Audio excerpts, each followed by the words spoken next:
This is CBC Nova Scotia News. Tonight, forced out. Tenants fight their eviction from a Halifax apartment building. Breaking new ground. Millbrook First Nation pioneers a new mortgage program. And cooking up Christmas cheer. A Halifax organization is preparing thousands of meals for those in need. Snow and blowing snow tonight and through Saturday with a messy mix in the east. Your full forecast is coming up. Good evening. A number of tenants of an apartment building in Halifax say their landlord is trying to force them out so he can renovate and raise the rents. Dalhousie Legal Aid is calling it an illegal renoviction and is helping tenants fight it. Taryn Grant reports. For 4 years, Floyd Poulain paid a little more than $700 a month to live here. Then came the eviction notice. My foundation and my stability for all winter is being jeopardized now, so I'm not sure what to do, right? Initially, the landlord said he was evicting Poulain to make room for his own brother-in-law. Then he changed the reason to say it was for bad behavior and unpaid rent. Poulain decided to fight the eviction order, and Residential Tenancies said the eviction was not allowed. The written decision from Residential Tenancies says Poulain had tried to pay his rent with a bank draft, but the landlord wouldn't accept it. He would only take a digital payment. And there wasn't enough evidence of bad behavior. But that decision came too late. The landlord had already gone into the unit, removed Poulain's belongings, and started renovating. The landlord claims Poulain had abandoned the apartment. He shared these photos with CBC from when he entered the unit last week. Poulain says he was staying with a friend to get away from construction happening in the units around him. There was so much noise and so much destruction going on downstairs, I thought the floor of my apartment was going to fall in. The landlord is Niaz Saberi. He spoke to CBC before Residential Tenancies ruled on this case. Since then, he has declined to answer any questions. Poulain's legal advisor says there are multiple other tenants also fighting eviction from Saberi's building. She says renovictions like this one are happening all over Halifax. Especially in low-income neighborhoods like Fairview, like North Dartmouth, like Spryfield, tenants are really feeling the pressure to move out and have their units flipped. Saberi is now looking to rent a newly renovated unit for nearly $1,500, more than twice what Poulain was paying. Landlords can evict tenants for the purpose of renovating, but for it to be legal, they have to give 3 months' notice and 1 to 3 months of rent as compensation. Neither of those things happened here. Taryn Grant, CBC News, Halifax. Millbrook First Nation is using innovative ways to get around persistent housing shortages. With more than 130 people waiting for a home, the Mi'kmaq community is turning to a pilot project to empower band members to build their own. Nicholas Sagan reports. This is another one right here. We can get over here and we'll look at this one. Lorne Paul is showing us a new kind of home built by band members. And these are one of the programs here from the RBC program. It's a pilot project aimed at dealing with persistent housing shortages in the community. A partnership between the Royal Bank of Canada and Millbrook, allowing the band to co-sign on personal mortgages for the first time. Back in the day, we were not allowed to have mortgages. The bank wouldn't give First Nations people mortgages on reserve. Paul says the band is moving full steam ahead, building more than 30 homes like these this year, and a new neighborhood planned here. But with rapid population growth, it's hard to keep up. Around 130 people in Millbrook are waiting for a home. So a lot of the people stay with their moms, their grandparents still, their cousins, their brothers. So we have a couple generations of people living in these homes, and that gets overcrowded. There's some big issues. It could be a lot of mental issues. A recent report from the Assembly of First Nations found Indigenous communities across the country urgently need more than 150,000 new homes, and more than 55,000 existing homes need repairs. The head of RBC Indigenous Banking says that's why this program is important, being adopted by more than 100 First Nations across the country. And not leaning on government to do so is a pretty powerful thing to respect their sovereignty and independence. Amber Stevens was one of the first Millbrook band members to apply for a mortgage and build her own home. When this program was announced, it was actually like a huge weight lifted off my shoulders that I wouldn't have to just have all these high interest loans and stuff like that. I could just have a mortgage. The band will evaluate the success of the first round of mortgages with hopes to expand the program and empower more community members to build their own homes. Nicola Sagan, CBC News, Millbrook First Nation. The Nova Scotia government is forecasting a deficit of around $240 million for the 2024-25 fiscal year.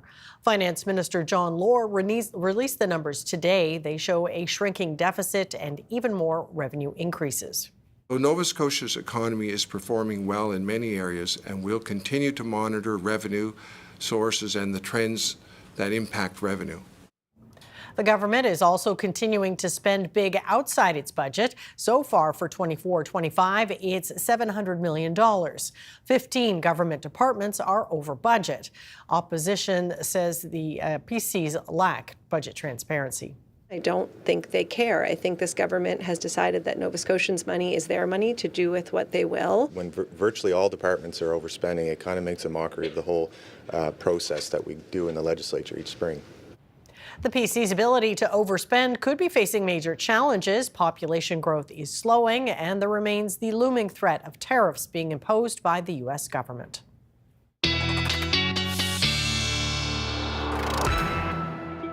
Well, you've been busy keeping an eye on that big storm rolling this way. Yeah, and it is going to be a very messy Saturday all across Nova Scotia and all across the Maritimes. In fact, if you were thinking maybe interprovincial travel, and it's not really looking great anywhere, as you can see with the snowfall outlook, 15 to 30 centimeters and in this area in blue, and yes, the possibility that we do see amounts over 30 centimeters, and the best chances for that are going to be right through here, Keji, Kentville, up through Cobequid Bay, into Cumberland County, and then across Prince Edward Island. That swath here, this is where it's going to be all snow and hanging on into the afternoon as well, while other areas to the south will taper to flurries. There's the messy mix in the east, anywhere from 5 centimeters along the coast of Richmond County to 15 centimeters in through the highlands of Cape Breton and back towards Antigonish. And that is where, again, we're going to be seeing that messy mix of snow and ice pellets and rain. This all ramps up tonight. Snow at times heavy, some very heavy snowfall rates after midnight and into Saturday morning. That is where we'll pick up a lot of snow. And then into the Saturday morning time period, there's that mixing ice pellets, freezing rain, and rain in the east. We go back to snow into the afternoon.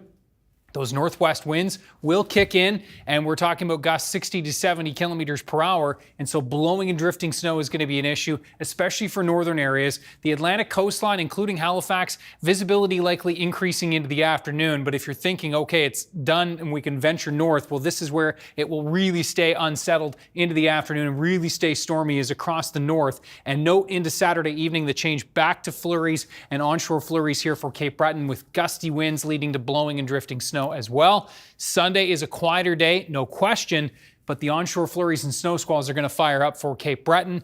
Edging in towards the Northumberland shore. We'll talk more about that with your 7-day coming up. Yeah, a lot to talk about. Thanks, Ryan. Thank you. Nova Scotia has a new federal cabinet minister. During a cabinet shuffle earlier today, Dartmouth Cole Harbour MP Darren Fisher was named as Canada's new Minister of Veterans Affairs. He will also take on the role of Associate Defence Minister. Fisher had been a member of Parliament since 2015. He is now the lone cabinet member from Nova Scotia in the federal government. Earlier this week, Central Nova MP Sean Fraser resigned from cabinet and announced he wouldn't be running for re-election. Some Nova Scotia distillers are upset the HST holiday the federal government currently has in place does not include spirits. The federal government has taken the sales tax off a host of alcoholic drinks, but it doesn't include hard liquor. Graham Collins, the president of Compass Distilling in Halifax, says he's written to federal MPs to complain, but he doesn't think it will have an impact. We're exempt from the HST holiday, and that's incredibly frustrating. It's very bizarre. It's inexplicable. So, why is it that you can buy a bottle of beer or a bottle of wine or some hard cider and not pay HST on it, and yet spirit is still subject to HST? The HST holiday ends mid-February. Heartwarming reunions and happy homecomings. HMCS Charlottetown pulled into Halifax Harbour today after a 6-month mission in the Mediterranean. The CBC's Brett Ruskin brings us some of the nicest moments. HMCS Charlottetown is now back home here in Halifax. It's been about 6 months since the ship went away on a deployment as part of Operation Reassurance. About 250 or so families reunited just in time for the holidays. Here are a few of those families speaking today. We are very excited. It's been a long 6 months, and we're excited to see our son and his girlfriend, and just happy to have them home for Christmas and for the holidays. For families, it's happy, it's relief. There are so many light bulbs in my house that are burnt out, and I have no winter tires on my car. So it's relief, it's joy, it's happiness. And so there were reunions all up and down the jetty with the sailors as well as the members of the air detachment arriving home just in time for Christmas and other holidays around this time of year. Now, the ship spent much of its time in the Mediterranean. At a couple of points, they were trailing and tracking and following right alongside Russian vessels, including Russian surface vessels, as well as 2 Russian submarines, just watching to see what types of activities they were undertaking. Here is the commanding officer of HMCS Charlottetown. We sailed on June 15th in order to be the flagship for Standing NATO Maritime Group 2 in the Mediterranean Sea, and we're all happy to be back today, the 20th of December, in time for Christmas and the holiday season. Now again, Operation Reassurance, the operation that the ship was deployed on, continues on. It has been going on for many years with Canadian ships coming and going from Europe. So there will be more ships and more sailors heading that way. In the meantime, though, the 250 or so families are happy to be reunited again just in time for the holidays. Brett Luskin, CBC News, Halifax.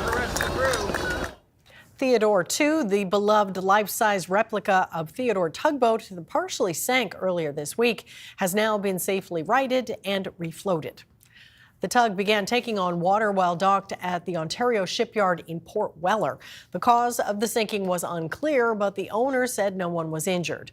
Theodore 2 had been a longtime fixture in the Halifax harbor until it was sold and moved to Ontario in 2021. Well, thousands of Christmas meals are currently being prepped in a North End Halifax kitchen. They're being made by an organization that then sends the meals to people in need from Halifax to as far away as Truro. The CBC's Holly McNaughton has more. A typical day at Upward Mobility Kitchens East on Nora Bernard Street involves cooking hundreds of meals for students. But today, after loading their van with boxes of school lunches, it's time to move on to something more festive, preparing 2,500 Christmas meals. Plated, we're at close to 200 at this point, and then you'll see like we stack them 3 high, so I think on the table right now is close to 1,000. I hope that we can get a lot of hungry bellies full of some good food, and that we can spread a little bit of holiday cheer to anyone that needs some this time of year. Chef Mark Brand founded Upward Mobility Kitchens. And about 1,000 of these will get delivered to the Prestons and the Cherrybrook through our partners, the Preston Area Food Network, who we adore. Other partners include the North End Community Health Center, who are our original partner here, will get some of those meals. Housing First will get some, the Cold will get some. And then we're going to do 1,000 to 1,200 out of our new project, The Nook, on Gottingen Street. How many employees do you have working? Right now we've got 12, and then we have volunteers as well. One of our major partners is the East Coast Credit Union. They help us do all of this kind of work, and we have volunteers in every week, and then a lot of the people from the culinary community here who we've known forever. I work with an amazing group of people. Everybody's hearts are in it, and amazing talent in this room. And what the 2 chefs that started off helped create this whole project is mind-blowing to watch. The goal is for people to see that we are here, that we love them, that we really want everybody to have the best possible holiday that they can, and this is the Maritime way. The meals will be distributed in the days leading up to Christmas. For now, they will be working long hours in the kitchen, some getting up as early as 4 a.m. Molly McNaughton, CBC News, Halifax.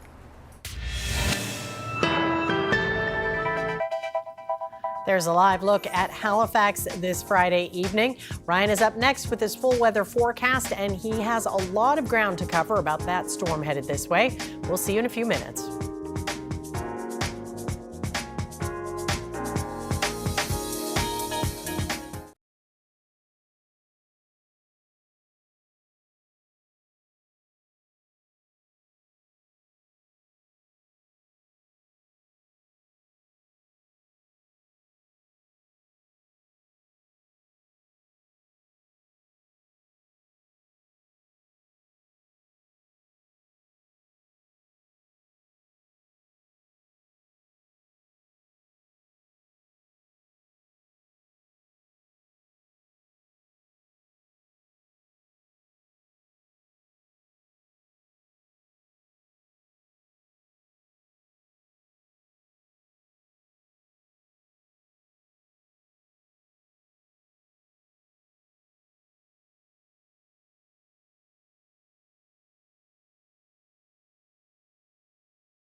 Yes, boy, oh boy, tomorrow does not sound like a good travel day. No, it doesn't. I will say this, that if you're in, of course, a huge chunk of the population lives in the metro area, it does look like Halifax will see a big improvement into the afternoon in terms of the visibility coming up. I think we'll see another, brush with some flurries and light snow, but the most intense snow for the metro area and the South Shore is going to be overnight into early Saturday morning, and then it won't be quite as nasty. But the north is definitely going to be snowy all day. And have a look. Let's have a look at the latest warnings.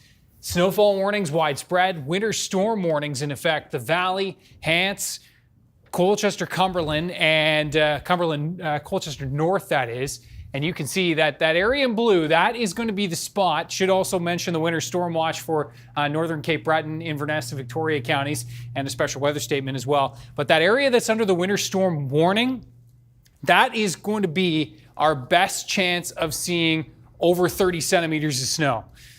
The widespread kind of 15 to 30 here, no question, but the forecast models have been kind of doubling down here over the last 12 to 24 hours that if there's going to be a spot that exceeds 30, it is right in through here, including Prince Edward Island. This is going to be the best spot, best chance for maybe pushing up towards 35, maybe 40 in some spots. And it's all going to be because that's where that system will kind of sit the longest, as you will see here. Have a look at, the satellite and radar picture right now.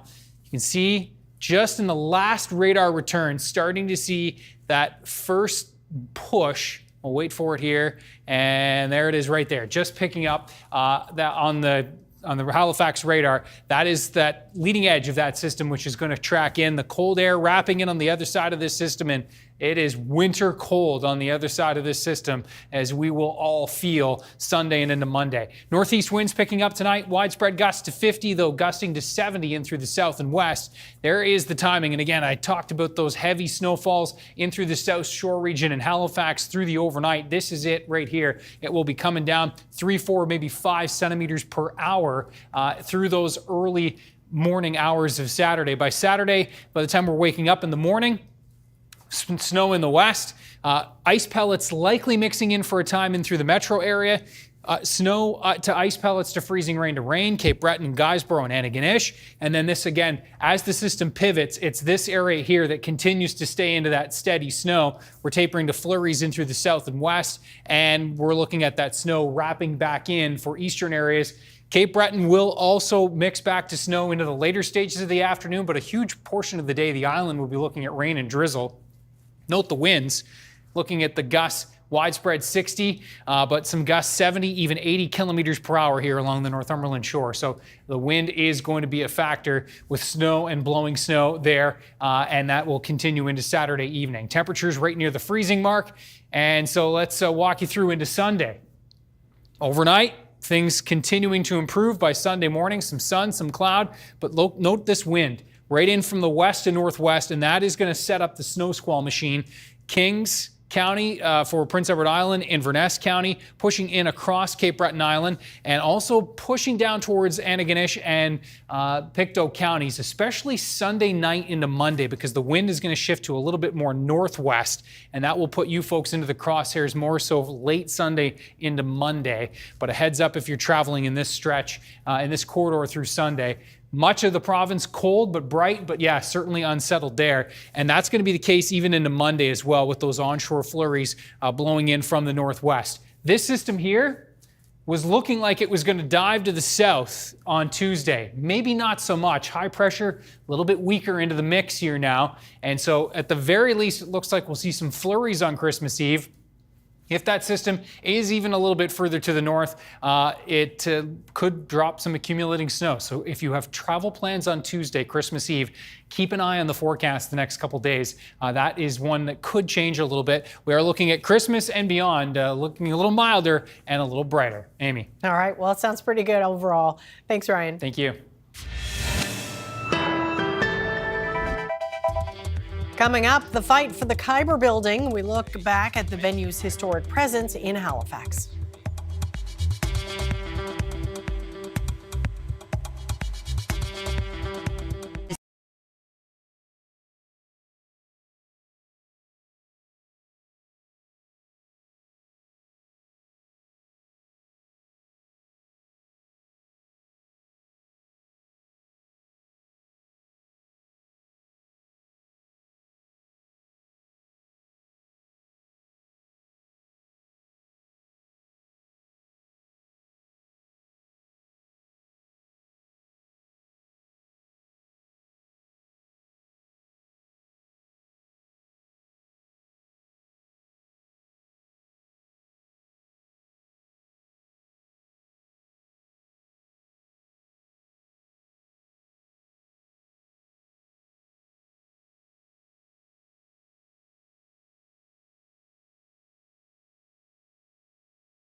Whether you knew it as the Bean Sprout, the Turret, or the Khyber, 1588 Barrington Street is a cultural institution in Halifax. Since its closure in 2014, a dedicated group of community members have fought to preserve the historic building and bring the space back to life. In this short documentary, produced by Gareth Wazelenko for CBC's Creator Network, it explores the history of the building and ongoing efforts to revitalize the building.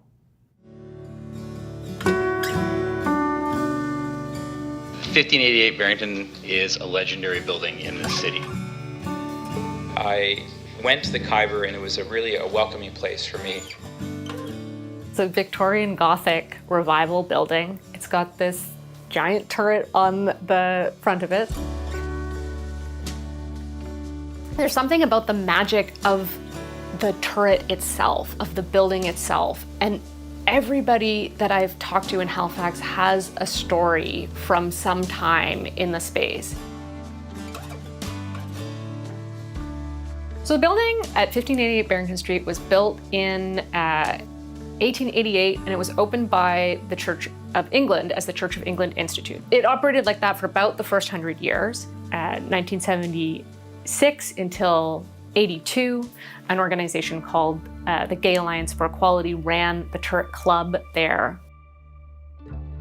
The Gay Alliance for Equality, or GAE, was an activist gay and lesbian organization that was founded in the immediate aftermath of the Stonewall Rebellion in New York, which had happened in 1969.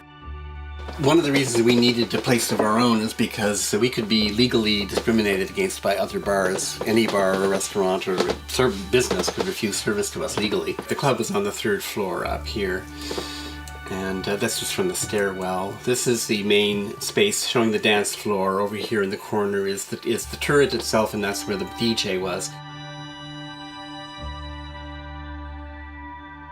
It was very important that we had a club that was actually controlled and operated by the gay and lesbian community. You know, it was very, very dangerous to be out publicly. In '94, by then, the city of Halifax owned the building, and an organization got together and in '95 opened the Khyber Center for the Arts. In the '90s and early 2000s, they also ran the Khyber Club, which was a bar on the main floor, as well as arts programming and gallery shows on the 2nd floor. You were always rubbing elbows with people, which meant that musicians, visual artists, people going there to buy queer books and magazines or to dance at the queer club. It created a space for very fertile interactions among different communities and different kinds of people. When I think about the history as a whole, I see all of these different iterations where a new group has come in and activated the space. But the way that that torch has passed is almost like a story of precarity and eviction.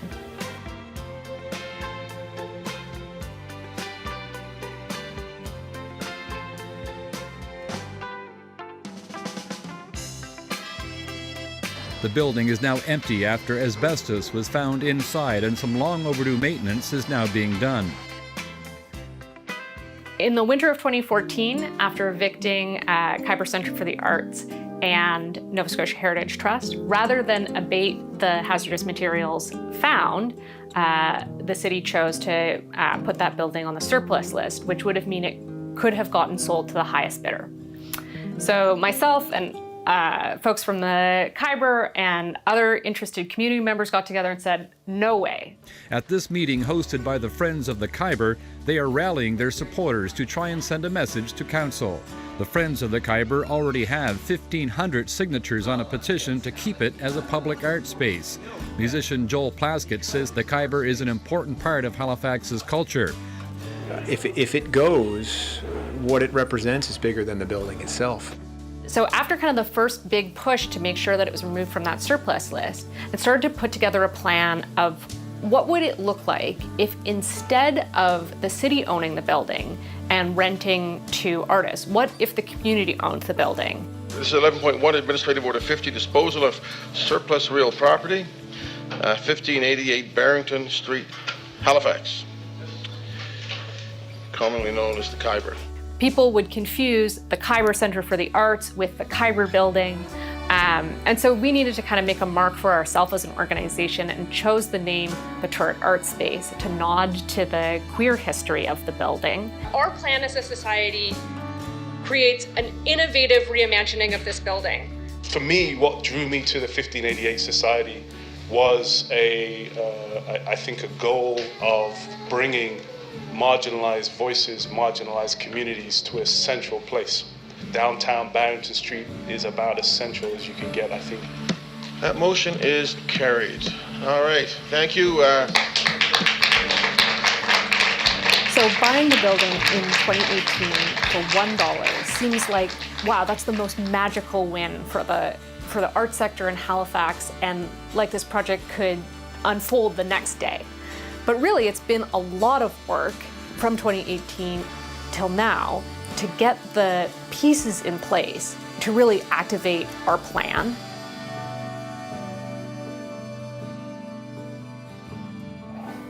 After 10 years of activity, the Turret Art Space actually still has a ways to go.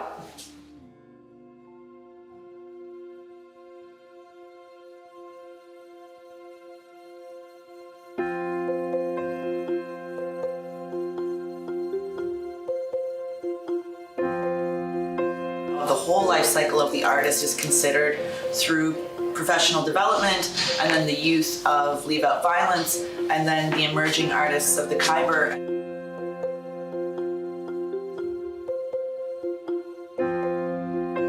From the moment that we can move ahead with drawings and going to construction, the whole time period would be 2 years, but again, that is waiting for funding. The idea of it coming back is wonderful because it's such a beautiful space, and a space that we know gives rise to really creative and interesting interactions between people.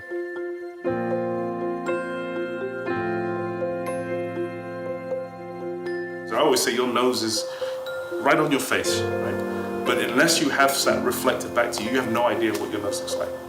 We need a place where we can see ourselves reflected back. This is already a cultural asset in the city.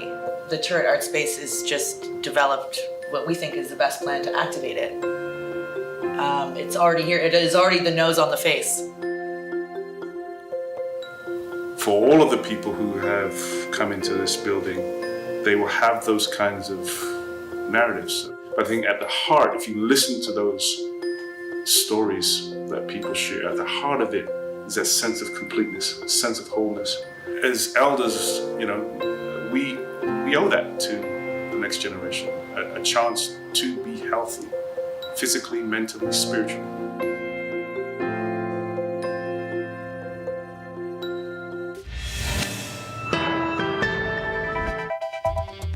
Coming up, Prime Minister Justin Trudeau adds new faces to his cabinet after this week's surprise resignations of Chrystia Freeland and Sean Fraser.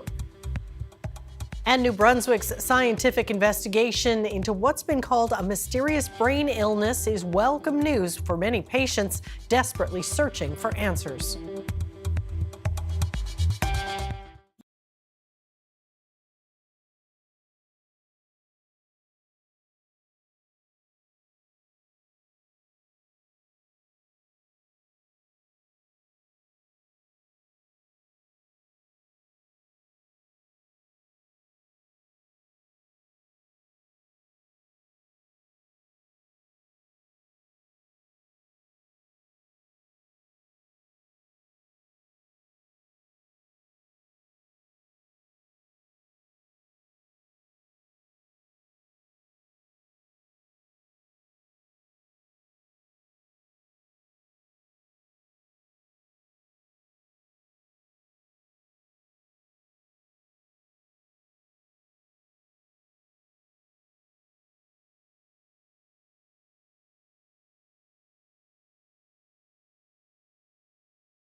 Welcome back. A lot of last-minute political maneuvering in Ottawa today on the last Friday before the holidays.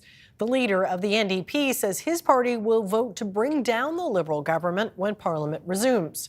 Meanwhile, the Prime Minister shuffled his cabinet after a week that saw his deputy resign. Ashley Burke has the latest. He's left you alone in the cold. Where is he? The Prime Minister missing in action, leaving his newly minted ministers to do the talking. The Prime Minister is not here today to answer questions and address Canadians. We were just with him inside and had some great conversation as to the work that we have ahead of us. Justin Trudeau speaking to Liberals, but not to Canadians, leaving them in the dark and his cabinet stuck answering a big question only he can answer. What assurances has the Prime Minister given you that he will stay on until the next election? The Prime Minister was quite clear that he has a choice that he's reflecting on. Inside Rideau Hall, Trudeau chose to name 8 new members of cabinet, including David McGuinty as Public Safety Minister. Ruby Sahota is in charge of Democratic Institutions, and Nate Erskine-Smith, Housing. Trudeau also changed 4 ministers' jobs as he faces growing pressure from almost 20 MPs, all publicly calling for him to step down. Why do you show confidence in the Prime Minister? Prime Minister's the Prime Minister. As the shuffle began, the NDP's leader released a surprise letter, saying in the new year his party will vote to bring this government down. The Conservatives' leader seizing on that pledge, calling for Parliament to be summoned back. We have a guy here who has lost control of everything, and yet he clings to power. Then after meeting with his newly shuffled cabinet, Trudeau surfaced. He took a question from reporters for the first time since his finance minister's stunning resignation Monday. Prime Minister, are you going to step down? Are you considering proroguing? We just had an excellent cabinet meeting that was almost entirely focused on the Canada-US dynamic. Trudeau then walked off and ignored reporters' questions about his future. He didn't say if he's done reflecting and has made up his mind about if he'll step down. Ashley Burke, CBC News, Ottawa. U.S. lawmakers are in the House of Representatives today attempting to prevent a government shutdown. Last night, they voted against a funding measure that needed 2/3 majority to pass. It would have kept the government running for 3 more months and suspended the debt ceiling for 2 years. The measure was backed by President-elect Donald Trump. After meeting with fellow Republicans today, House Speaker Mike Johnson says he's confident a shutdown will be avoided. We will not have a government shutdown, and we will meet our obligations for our farmers who need aid, for the disaster victims all over the country, and for making sure that military and essential services and everyone who relies upon the federal government for a paycheck is paid over the holidays. Lawmakers from both parties reached an agreement earlier in the week, but Republicans rejected it at the behest of Trump and Elon Musk, head of the Department of Government Efficiency. Democratic leaders have said that agreement is the only one they would support. If lawmakers don't agree on a plan to fund the government by midnight, federal agencies will shut down tomorrow. Hundreds of thousands of federal employees will be sent home. A car plowed into a crowd at a Christmas market in eastern Germany today. Authorities say it was a deliberate act. It's still not confirmed how many people were killed or injured. The German state premier says at least 2 people are dead, but he says more could die due to severe injuries. He says the number of injured is at least 60. The same premier says the driver was a 50-year-old doctor from Saudi Arabia and that he acted alone. The suspect is under arrest. There have been attacks on German Christmas markets in the past, and authorities had warned people to be vigilant this year. Legislation making it faster and easier to identify and release innocent people from prison received royal assent this week.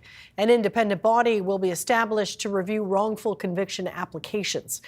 It is a bittersweet moment for the woman who lobbied for this change. She is the sister of David Milgaard. He spent 23 years in prison for a crime he didn't commit. Chris Glover has more. This is the ring that he bought himself, though. A subtle yet powerful symbol that's pushed Susan Milgaard to keep up the fight to make Canada's justice system more just. He's with me all the time. I'll be doing something, and then the ring will move and it will give me strength. In 1969, Susan was 14 when her 16-year-old brother David was convicted of rape and murder in Saskatoon. He spent 23 years in prison until ultimately being exonerated. For decades, his family fought for an independent review board to investigate potential cases of the wrongfully convicted. Their efforts have finally paid off. Changes are being made to the criminal code. I'm really happy.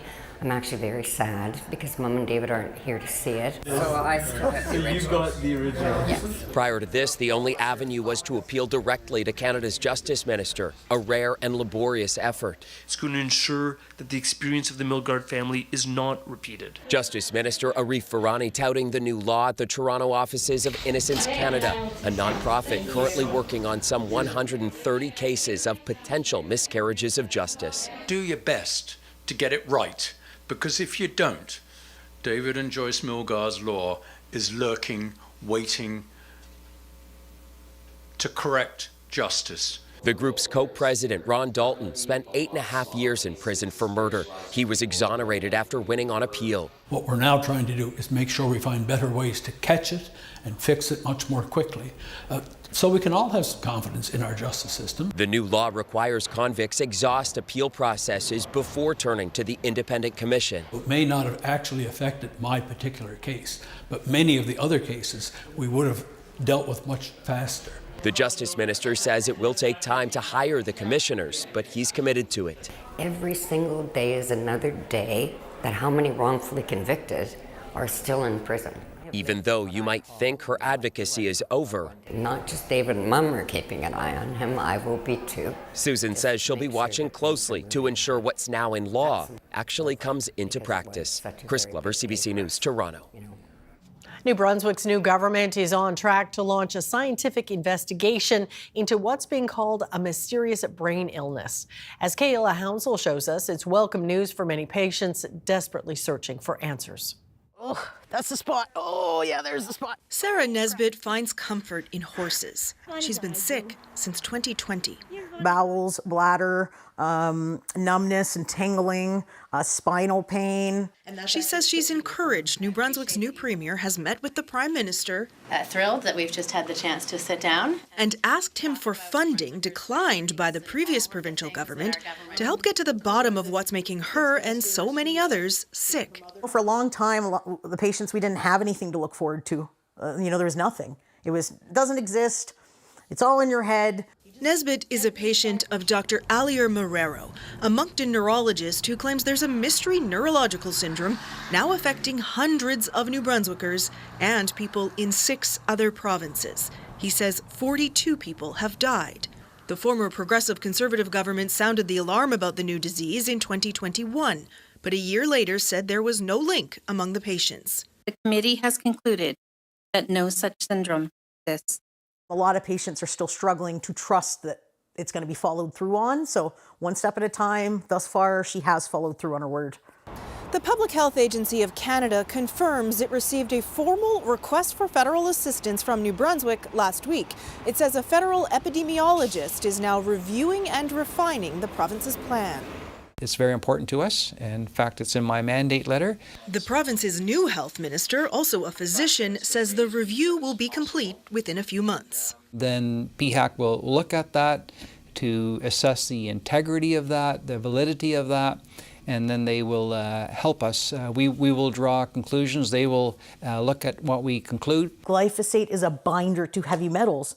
Nesbitt is convinced the cause of what's making people sick is environmental, but says the promise of new research is giving her hope. I'm hoping it saves lives. That's what I'm hoping. Come on, Shuggy. She says her partner is also now a patient of Marrero's after recently falling ill with similar symptoms, and she wants to find out why before it gets any worse.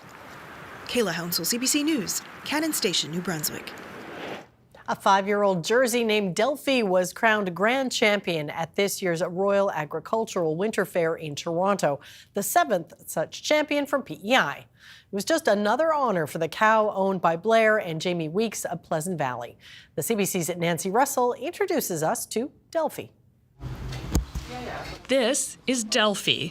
The PEI cow was named Grand Champion at this year's Royal Agricultural Winter Fair in Toronto in a class with almost 300 competitors.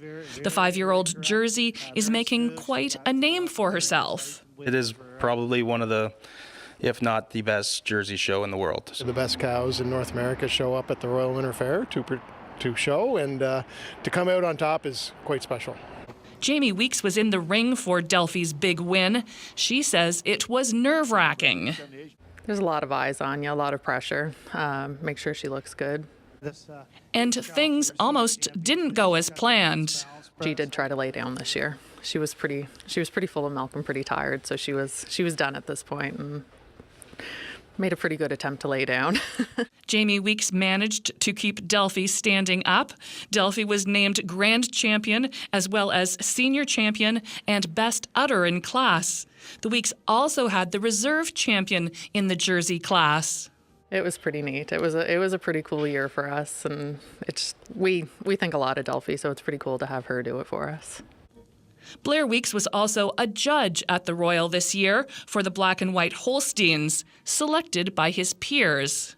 I did do the red and whites at the Royal 2 years ago, but definitely this has been the highlight so far of my judging career. Delphi becomes the 7th cow from PEI to be named Grand Champion at the Royal, adding to her growing reputation. In the world of cows, yeah, she's becoming a household name. People know her by a first name basis. They don't call her by her full name, it's just Delphi. PEI's agriculture minister also won top honors at the Royal in 2009 with a cow named Missy that went on to sell for $1 million. Blois Thompson was at the Royal this year as well and watched Delphi win.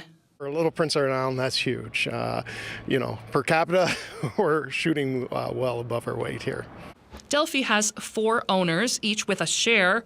They're all hoping Delphi will be pregnant this winter. Her offspring are already attracting attention from around the world. The plan is to be back at the Royal next year, hoping to add to PEI's list of grand champions. Nancy Russell, CBC News, Pleasant Valley.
Yeah, so a whole lot of warnings and watches to tell folks about tonight. Yeah, that's right. And we'll get to that. Let's first start with our viewer picture of the day. And yeah, they've been coming in looking good here. This one, we're going to zoom into Hants Border, right near Hantsport. Oh, isn't that nice?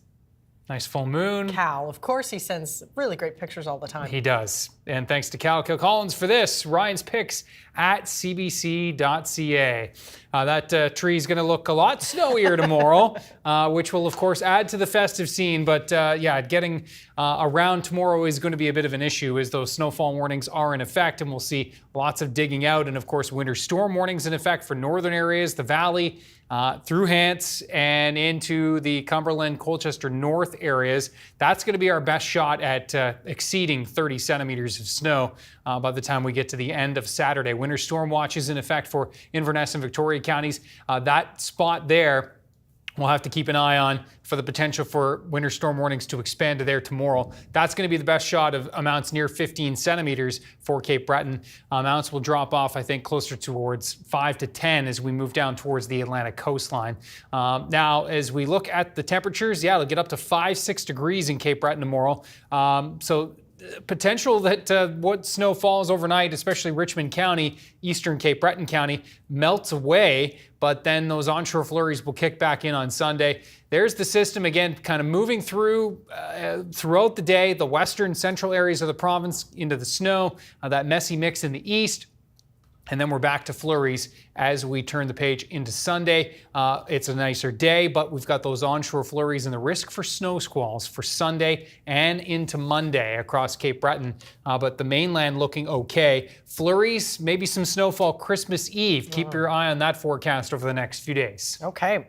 Well, seeing the Nutcracker is a holiday tradition for many people around the world, but for one Canadian woman, it's more than that. She was so inspired by the classical ballet, she started collecting actual nutcrackers more than 60 years ago. Today, her collection is nothing short of spectacular.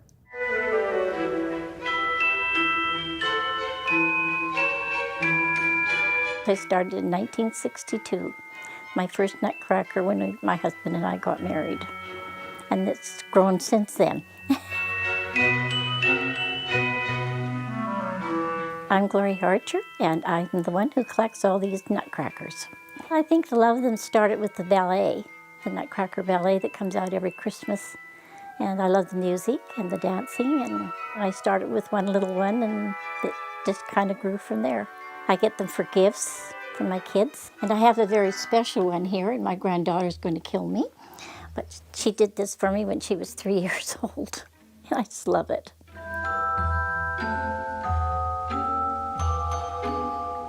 Well, my oldest grandson wanted to become a chef, which he did eventually. And my husband used to do a lot of woodworking, and there's the chef and the two nutcrackers that are like woodworking people. And that was given to me by my grandson, my oldest grandson. My granddaughter keeps counting them for me every year, and I think I have somewhere between 100. I usually start about the middle of October, just putting the nutcrackers up. Yeah, I set them all up, and I try to set them up when, like, you know, that the nutcracker over there, that's from the ballet, so that's all of them there together, and then like the ones that I got from my grandson, and, you know, trying to keep them into a set. You know, like anybody's collection, that they like things, and they enjoy, and that's why they collect them. And I love Christmas. Christmas is my thing.